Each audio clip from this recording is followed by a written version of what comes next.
On December 11, 1997, international diplomats came together to sign the Kyoto Protocol, the first agreement to require nations to reduce greenhouse gas emissions.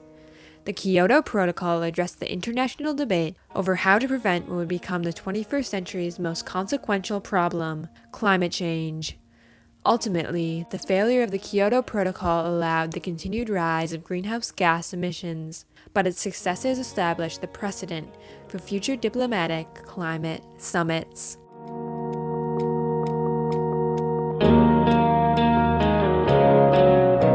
From the first agricultural revolution through modern-day consumerism, we humans have manipulated the Earth's resources to our benefit. In the 1820s, the concept of the greenhouse effect was first introduced. It would be another 100 years before scientists and the public fully grasped the impact human-fueled emissions have on our global society. When humans began extracting fossil fuels to burn them for energy, the resulting release of carbon furthered the greenhouse effect to the point where heat levels no longer simply nurtured life, but harmed it. As scientists continued to study human effects on the environment, awareness of the negative impact of air pollutants spread from academic communities to the general public. The first Human Environment Conference convened in Stockholm, Sweden in 1972 and was attended by representatives of 113 of the United Nations member states. This conference was the first to establish the environment as a primary international concern. The meeting resulted in an action plan for the human environment, which outlined steps for governments to preserve our climate, with emphasis on better living conditions for all. These steps called for eliminating systems that perpetuated environmental detriment, such as colonialism and discrimination, and closing the wealth gap between industrialized and developing nations. Introduced at the conference was what would become a fierce debate between developed and developing nations at future diplomatic summits in Rio and Kyoto, the argument over where global economies and environmental policies meet.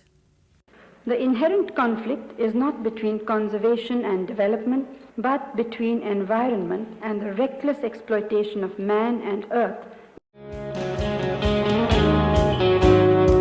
In 1990, the Intergovernmental Panel on Climate Change released its first report that warned of the drastic ramifications of temperatures rising 1.5 degrees Celsius above pre-industrial levels. The report cited the socioeconomic impacts of global warming and called for future sustainable development. Climate data like this made the public more aware of the need for a coherent global response. In 1992, the UN hosted a conference on the environment and development in Rio de Janeiro to propose an international agreement regulating global carbon emissions. This conference, known as the Earth Summit, brought together diplomats, scientists, activists, and media representatives from 179 different countries to discuss economic, social, and environmental initiatives that would address global warming.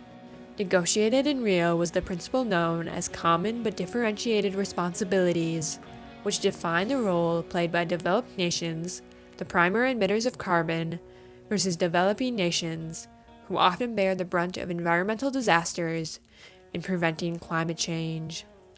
Out of these debates at the Earth Summit emerged the United Nations Framework Convention on Climate Change, a treaty that created a course of action to incorporate sustainable development in governmental policy and prioritize environmental protection as a part of economic growth.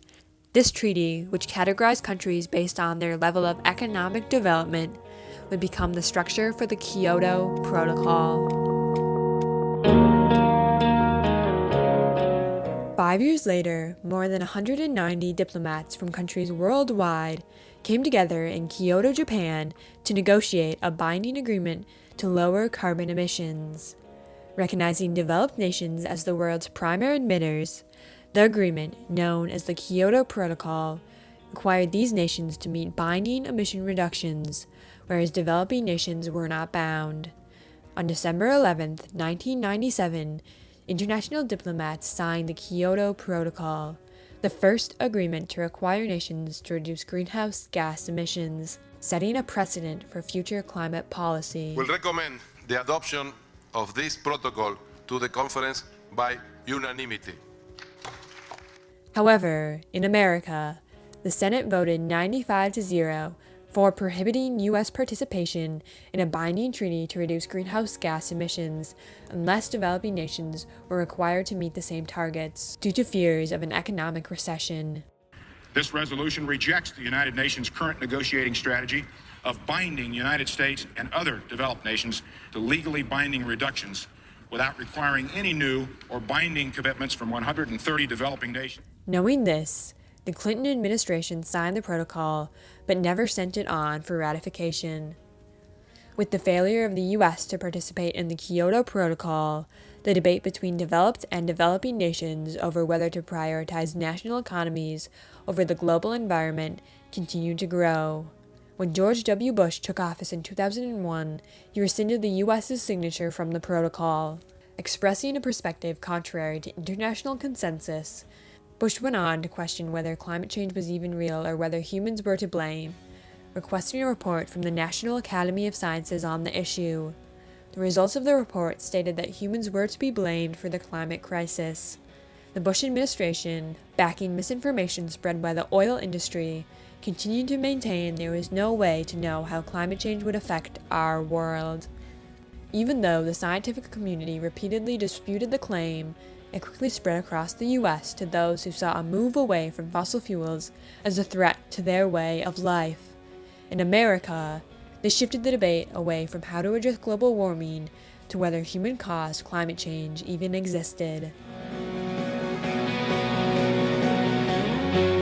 As Term 2 of the Kyoto Protocol approached, multiple failures of the agreement became more evident.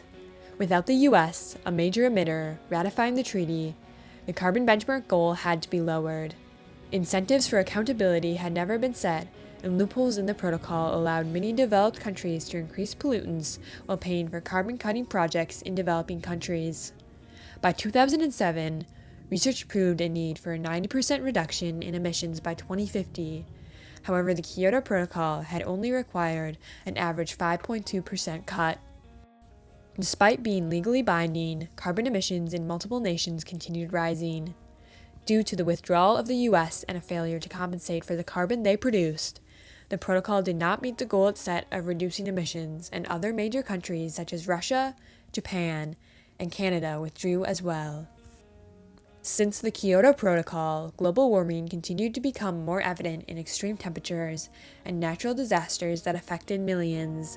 As the need for action grew, so did the debate around what climate policy should look like, and as some leaders in the U.S. argued, whether it was even needed.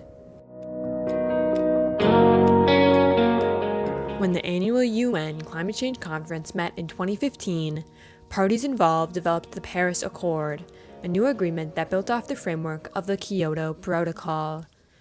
There are residual impacts of the Kyoto Protocol with us. It sort of created a way of thinking, created institutions, created economic mechanisms that are still here.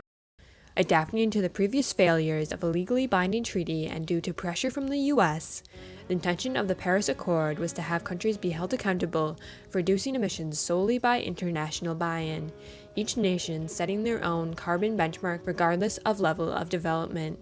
Still, when Donald Trump took office in 2016, he withdrew the U.S. from the Paris Accord, and the failure of Kyoto threatened to be repeated with Paris. The debate around how to combat climate change while maintaining a thriving global economy endures, but shifting away from fossil fuels requires a shift in mindset among prominent international leaders.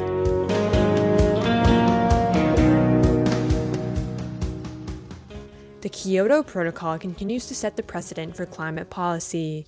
But to your point, it is important because it was really the first attempt to try to rein in greenhouse gas emissions at the international level. While the international community looks to the next annual UN Climate Change Conference in Egypt, the debate around how and why governments should limit carbon emissions persists. As the effects of climate change continue to be felt, increased public action pushes governmental policy and environmental equity internationally.